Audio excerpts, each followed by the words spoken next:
मेरे प्रिय भाई और बहनों, कुछ दिन पहले फादर मैथ्यू नायकम परम्पिल, जो भारत के कैथोलिक कलीसिया के सबसे मशहूर प्रसिद्ध सुसमाचार के सेवक हैं और पवित्र आत्मा के अभिषेक से भरे हुए हैं, संसार के कोने कोने में प्रभु के बड़े बड़े चिन्ह और चमत्कारों को प्रकट करते हैं, उन्होंने किसी के फ़ोन के द्वारा मुझसे वार्तालाप किया।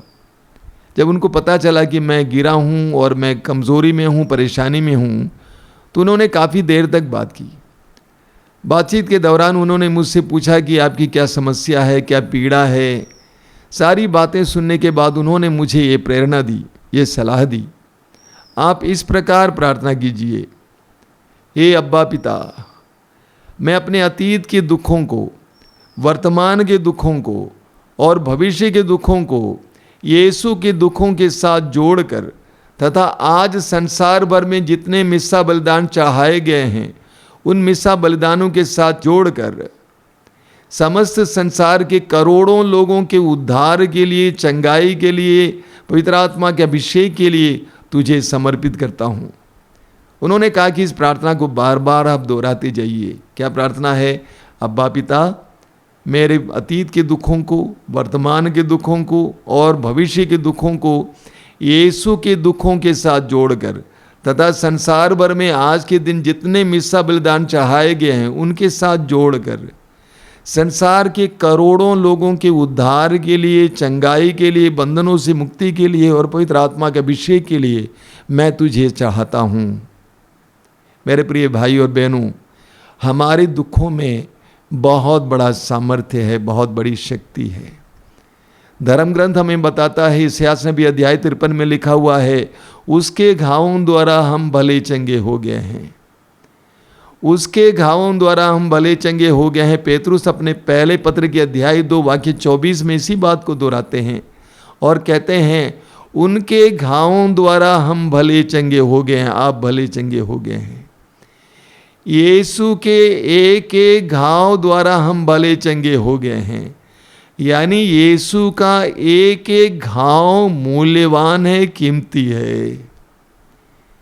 यीशु के एक एक घाव के द्वारा हम भले चंगे होते हैं। उनके दुख भोग और मृत्यु के द्वारा हमारा उद्धार होता है।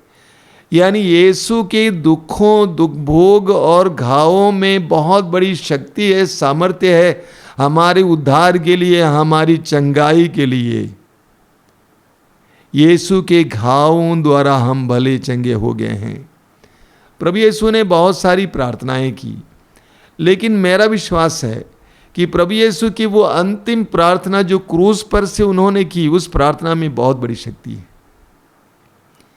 जब वे क्रूस पर जड़े हुए थे, क्रूस पर टंगे हुए थे, जमीन और आसमान के बीच में उस धूप में टंगे हुए थे, असह्य पीड़ा झेल रहे थे, मुंह से एक भी शब्द नहीं निकल रहा था, शरीर कांप रहा था दुख और पीड़ा के कारण। उस समय प्रभु यीशु ने प्रार्थना की, हे पिता, इन्हें क्षमा कर, क्योंकि ये नहीं जानते हैं ये क्या कर रहे हैं। मैं सोचता हूं कि प्रभु यीशु की सारी प्रार्थनाओं में सबसे शक्तिशाली प्रार्थना यह रही। दुख के बीच, पीड़ा के बीच यीशु ने प्रार्थना की, उन सारे दुखों को जोड़ते हुए, हे पिता, इन्हें क्षमा कर, क्योंकि ये नहीं जानते कि ये क्या कर रहे हैं। दुख और पीड़ा से भरे यीशु की उस प्रार्थना में बहुत बड़ी शक्ति थी। ये मेरा विश्वास है, मेरी धारणा है। हम संत पौलुस को सुनेंगे। कोरिन्थियों के दूसरे पत्र के अध्याय 4 उसके वाक्य 8 से ध्यान से सुनिएगा। पौलुस कहते हैं, हम कष्टों से घिरे रहते हैं परंतु कभी हार नहीं मानते। हम परेशान होते हैं परंतु कभी निराश नहीं होते। हम पर अत्याचार किया जाता है किंतु हम अपने को परित्यक्त नहीं पाते।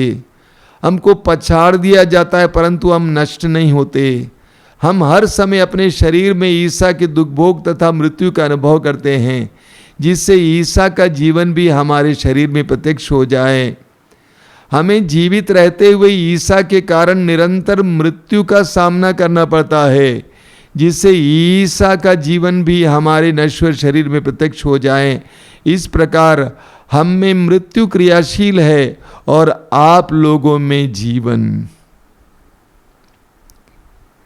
पौलुस ये बताना चाहते हैं हमारे जीवन में हमें कई प्रकार के कष्टों का सामना करना पड़ता है, अत्याचार सहना पड़ता है। प्रतिदिन हर समय हमें अपने जीवन में मृत्यु का अनुभव करना पड़ता है, लेकिन इसके द्वारा आप में जीवन का विकास होता है। यानी संत पौलुस कहते हैं कि हमारी मृत्यु, हमारे दुखों के द्वारा आप में जीवन विकसित होता है, आप में जीवन आता है। वाक्य 15 को सुनिएगा। वाक्य 15 में संत पौलुस कह रहे हैं, सब कुछ आप लोगों के लिए हो रहा है ताकि जिस प्रकार बहुतों में कृपा बढ़ती जाती है, उसी प्रकार ईश्वर की महिमा के लिए धन्यवाद की प्रार्थना करने वालों की संख्या बढ़ती जाए। एक बार और सुनिए, पौलुस कहते हैं ये सारे दुख, सब कुछ आप लोगों के लिए हो रहा है। अंत में लिखते हैं, ईश्वर की महिमा के लिए धन्यवाद की प्रार्थना करने वालों की संख्या बढ़ती जाए। पौलुस कहते हैं ये सारे दुख, कष्ट, अत्याचार हम झेलते हैं आपके लिए, ताकि ईश्वर को धन्यवाद की प्रार्थना चाहने वालों की संख्या बढ़ जाए। कौन धन्यवाद की प्रार्थना चाहता है? जिसको आशीष मिलती है, अनुग्रह मिलता है, अभिषेक मिलता है, उद्धार मिलता है, चंगाई मिलता है, वह धन्यवाद की प्रार्थना चाहता है। पौलुस कहते हैं हमारे दुखों, कष्टों, अत्याचारों के द्वारा आपको चंगाई मिल रही है, आपको जीवन मिल रहा है, आपको अनुग्रह मिल रहा है, आपको आशीष मिल रही है और आप ईश्वर को धन्यवाद की प्रार्थना चढ़ा रहे हैं। पौलुस कहना चाहते हैं कि हमारे दुख व्यर्थ नहीं है, हमारे दुख व्यर्थ में नहीं जाता है, बल्कि हमारे दुखों के द्वारा आपको कृपाएं मिल रही हैं। जानते हैं मेरे भाई और बहनों, आपके हर एक दुख के द्वारा आपको, आपके परिवार को, समाज को, कलीसिया को और इस संसार में हजारों लोगों को कृपाएं मिल रही हैं। आपके दुखों के द्वारा हजारों लोगों को कृपाएं मिल रही हैं। एक बार मैं स्वर्गीय डीजीएस दिनकरन जी का साक्ष्य सुन रहा था। उन्होंने उनकी संस्था के बारे में बताया और विशेष करके उनकी जो कारुण्या नामक एक बहुत बड़ा कॉलेज बना हुआ है, इंजीनियरिंग इंस्टीट्यूट बना हुआ है, उसके बारे में बताया। उन्होंने कहा वो कॉलेज कारुण्या मेरे घुटनों के बल पर और मेरे आंसुओं के बल पर बनी हुई है। घुटनों के बल पर और मेरे आंसुओं के बल पर बनी हुई है। यानी इतनी बड़ी संस्था का आविर्भाव, उद्भव उनके दुखों के द्वारा हुआ है। हमारे दुखों के द्वारा हमारे जीवन में बड़ी बड़ी कृपाएं बरस सकती हैं। मेरे जीवन में बहुत सारे दुखों का मुझे अनुभव करना पड़ता है। कुछ बातें मैं प्रकट करता हूं, कुछ बातें प्रकट भी नहीं करता हूं। कभी कभी अपने जीवन में बहुत हताशी महसूस होती है, लेकिन तुरंत ये सारे वचन मेरे मन में आ जाते हैं कि मेरे दुखों के द्वारा बहुत सारे लोगों को कृपाएं मिल रही हैं। मेरी पीड़ाओं के द्वारा बहुत सारे लोगों को कृपाएं मिल रही हैं। मेरे एक पुरोहित मित्र इन दिनों मुझसे मिलने आए, तो उनके सामने मैं अपने जीवन के बारे में, विशेष करके पिछले 4 महीनों के बारे में बता रहा था। मैंने उनसे कहा कि मुझे लगता है कि इन 4 महीनों में मैं अधिक प्रार्थना नहीं कर पाया हूँ। तो उन्होंने मुस्कुराते हुए कहा, आप पीड़ा में थी, ये पीड़ा ही तो बहुत बड़ी प्रार्थना थी। इतना ही नहीं, आपकी पीड़ाओं के द्वारा हजारों लोगों को कृपाएं मिल रही होंगी। हमारी पीड़ाओं के द्वारा हजारों लोगों को कृपाएं मिलेंगी, लेकिन उसके लिए आवश्यक है कि हम अपने दुखों को स्वीकार करें और आनंद के साथ स्वीकार करें। संत पौलुस को सुनिए। संत पौलुस कोरिन्थियों के दूसरे पत्र के अध्याय 12 उसके वाक्य 10 में क्या कहते हैं, ध्यान से सुनिए। मैं बड़ी खुशी से अपनी दुर्बलताओं पर गौरव करूंगा। देखिए, मैं बड़ी खुशी से अपनी दुर्बलताओं पर गौरव करूंगा, जिससे मसीह का सामर्थ्य मुझ पर छाया रहे। मैं मसीह के कारण अपनी दुर्बलताओं पर, अपमानों, कष्टों, अत्याचारों और संकटों पर गर्व करता हूं, क्योंकि मैं जब दुर्बल हूं तभी बलवान हूं। पौलुस कहते हैं कि मैं बड़ी खुशी से अपनी दुर्बलताओं पर गौरव करूंगा। मैं अपनी दुर्बलताओं को, कष्टों को बड़ी खुशी से ग्रहण करूंगा, गर्व के साथ ग्रहण करूंगा। जब हम भी अपने जीवन में जो दुख पीड़ाएं आती हैं उसको आनंद के साथ ग्रहण करेंगे, उसके लिए प्रभु को धन्यवाद देना सीखेंगे, तो हमारी पीड़ाएं, हमारे दुख हमारे लिए और दूसरों के लिए, हमारे परिवार के लिए उद्धार, मुक्ति, चंगाई और कृपा का माध्यम बनेगा। मेरे एक पुरोहित मित्र कुछ दिन पहले आए थे। उन्होंने एक बहुत सुंदर कहानी मुझे सुनाई। कहानी एक चिड़िया की है। एक बहुत बड़ी चिड़िया घायल हो जाती है, उड़ रही थी, गिर जाती है तो कहाँ गिर जाती है? मरुभूमि में गिर जाती है।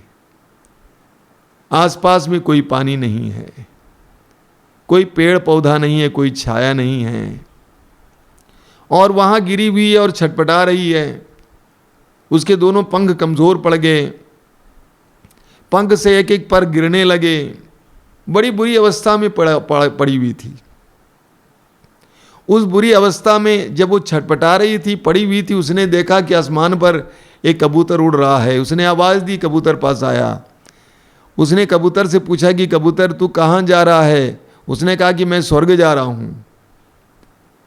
तो इस चिड़िया ने कहा कि एक काम करो, तुम स्वर्ग जा रहे हो तो स्वर्ग जाकर पूछो कि मुझे कब तक ये झेलना होगा, मुझे जल्दी ले ले, मुझे जल्दी मृत्यु दे दे, मुझे कब तक झेलना होगा। उसने कहा ठीक है, मैं पूछ के आता हूँ। और कबूतर स्वर्ग जाता है और स्वर्ग में एक स्वर्गदूत मिलता है। स्वर्गदूत से पूछता है कि वो चिड़िया वहाँ पे पड़ी हुई है, बहुत तड़प रही है, वो पूछ रही है कि कब तक ये सहना पड़ेगा, झेलना पड़ेगा। स्वर्गदूत ने कहा 7 साल तक। कबूतर ने कहा 7 साल तो बहुत ज़्यादा हो गया है, वो तो बहुत परेशान है, बहुत दुखी है, बहुत पीड़ित है, तड़प रही है। तो स्वर्गदूत ने सोचने के बाद कहा कि ठीक है, अगर इतना कठिन है तो उसको जाके बताओ कि उसके दुखों के लिए वो ईश्वर को स्तुति करना शुरू करे, उसके दुखों के लिए उस ईश्वर को स्तुति करना शुरू करे। कबूतर वापस आता है और चिड़िया से कहता है कि तुमको 7 साल तक इस तरह पड़े रहना पड़ेगा। एक रास्ता है, एक उपाय है कि तुम एक एक दुख के लिए ईश्वर को धन्यवाद देना शुरू करो। कई दिनों के बाद कबूतर वहां से फिर एक बार उड़ रहा था। उसने देखा कि वो चिड़िया चंगी हो गई है और उसके चारों ओर हरियाली है, कुछ जल है। तो चिड़िया, कबूतर गया स्वर्ग और स्वर्ग में जाकर स्वर्गदूत से पूछा कि आपने कहा कि 7 साल तक उसको झेलना पड़ेगा, लेकिन परिस्थिति तो बदल गई है। तो स्वर्गदूत ने कहा परिस्थिति बदल गई इसलिए कि उसने ईश्वर की स्तुति करना शुरू किया। एक छोटी सी कहानी है, लेकिन इस कहानी में बहुत बड़ा मर्म छिपा हुआ है, बहुत बड़ा रहस्य छिपा हुआ है। बारूक के ग्रंथ के अध्याय 5 में हम पढ़ते हैं, प्रभु कहते हैं यरूशलेम अपने शोक और संताप के वस्त्र उतार और सदा के लिए ईश्वर की महिमा का सौंदर्य धारण कर। प्रभु कहते हैं यरूशलेम अपने शोक और संताप का वस्त्र उतार, रोना धोना बंद कर, अपने शोक और संताप के वस्त्र को उतार और ईश्वर की महिमा का सौंदर्य धारण कर। ईश्वर की महिमा करना शुरू कर, ईश्वर की स्तुति करना शुरू कर। हमारे जीवन के दुख और पीड़ाएं उस समय हमारे लिए कृपा के माध्यम बन जाएंगे जब हम रोना धोना बंद करेंगे और उन सारी पीड़ाओं के लिए ईश्वर की स्तुति करना शुरू करेंगे। हम दानियल के ग्रंथ के अध्याय 3 में दानियल के 3 मित्रों के बारे में पढ़ते हैं जो जलती हुई भट्टी में डाले गए थे। आप जानते हैं बाबुल का राजा नेबूकदनेस्सर ने यरूशलेम पर आक्रमण किया। आप जानते हैं बाबुल के राजा नेबूकदनेस्सर ने यरूशलेम पर आक्रमण किया और यरूशलेम को तहस नहस कर दिया और वहाँ से बहुत सारे यहूदियों को, हृष्ट पृष्ठ यहूदियों को, बुद्धिमान यहूदियों को गुलाम बनाकर अपने देश ले गया। और उस गुलामी में जी रहे बहुत सारे यहूदियों को ये प्रेरित किया कि वे मूर्ति पूजा करें। राजा ने एक बहुत बड़े विशाल काय सोने की मूर्ति बनवाई और उसने आदेश दिया कि सभी लोग उसकी आराधना करेंगे, उसकी पूजा करेंगे। लेकिन दानियल के 3 मित्र इनकार करते हैं, वे उसकी आराधना करने के लिए तैयार नहीं होते हैं और राजा क्रुद्ध होकर उनको जलती हुई भट्टी में डाल देते हैं। राजा क्रुद्ध होकर उनको जलती हुई भट्टी में डाल देते हैं। लेकिन उस समय से जब वे उस भट्टी में डालेंगे, उस समय से वचन में आप पढ़ेंगे, वे ईश्वर की महिमा करने लगे, सर्वशक्तिमान परमेश्वर की महिमा करने लगे, स्वर्ग और पृथ्वी को बनाने वाले परमेश्वर की महिमा करने लगे, इब्राहिम, इसहाक और याकूब के ईश्वर की महिमा करने लगे। और वे स्तुति कर रहे थे। कुछ देर के बाद राजा बैठा हुआ था, देख रहा था। राजा ने अपने लोगों से पूछा कि हमने कितने लोगों को भट्टी में डाला था। उन्होंने कहा 3 जन को। राजा ने कहा कि ये चौथा व्यक्ति कौन है? स्वर्गदूत जैसा दिख रहा है। और राजा ने दानियल की 3 मित्रों को बाहर बुलाया और उनके शरीर पर एक भी घाव नहीं था, जले नहीं, पूरी तरह से स्वस्थ थे।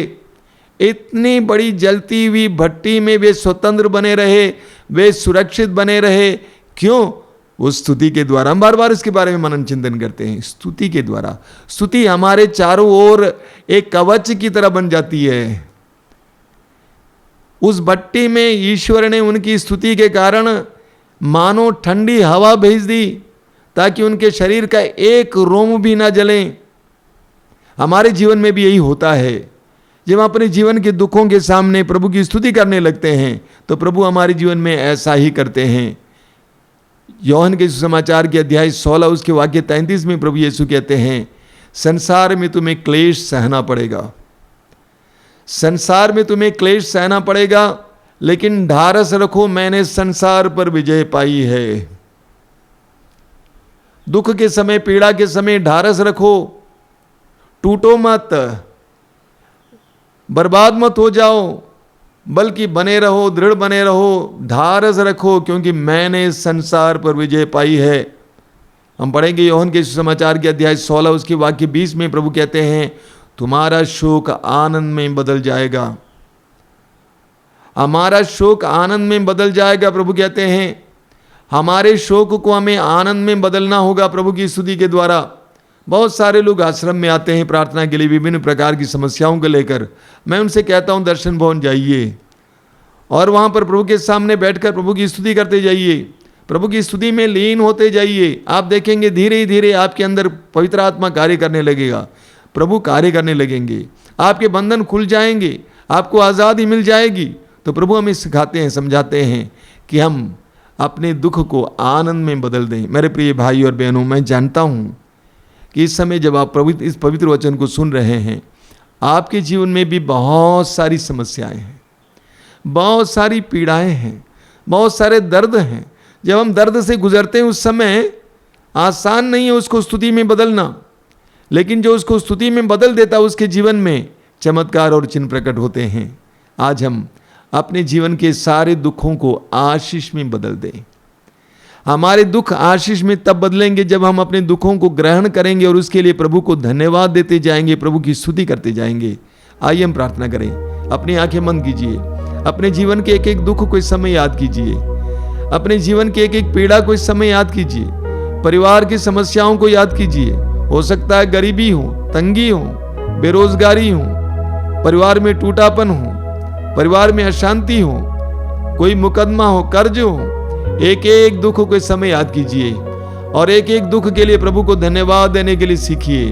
ये विश्वास कीजिए कि आपके दुखों के द्वारा आपके परिवार में और अन्य लोगों के जीवन में कृपाएं बरसेंगी। ये विश्वास कीजिए कि आपके दुखों के द्वारा, आपकी पीड़ाओं के द्वारा आपके ही जीवन में कृपाएं बरसेंगी। उन सारे दुखों और पीड़ाओं को इस समय ग्रहण कीजिए। आंखें बंद कीजिए, हृदय खोलकर उन सारे दुखों और पीड़ाओं को ग्रहण कीजिए और प्रभु से कहिए कि प्रभु धन्यवाद, धन्यवाद, धन्यवाद। अय्यूब की तरह जिसने सब कुछ गंवाया था, अपने बच्चों को भी गंवाया था, तब भी उसने कहा ईश्वर ने दिया, ईश्वर ने वापस ले लिया। ईश्वर की स्तुति हो, ईश्वर का नाम धन्य है। इस समय अपने जीवन के सारे दुखों के लिए प्रभु को धन्यवाद देते जाइए।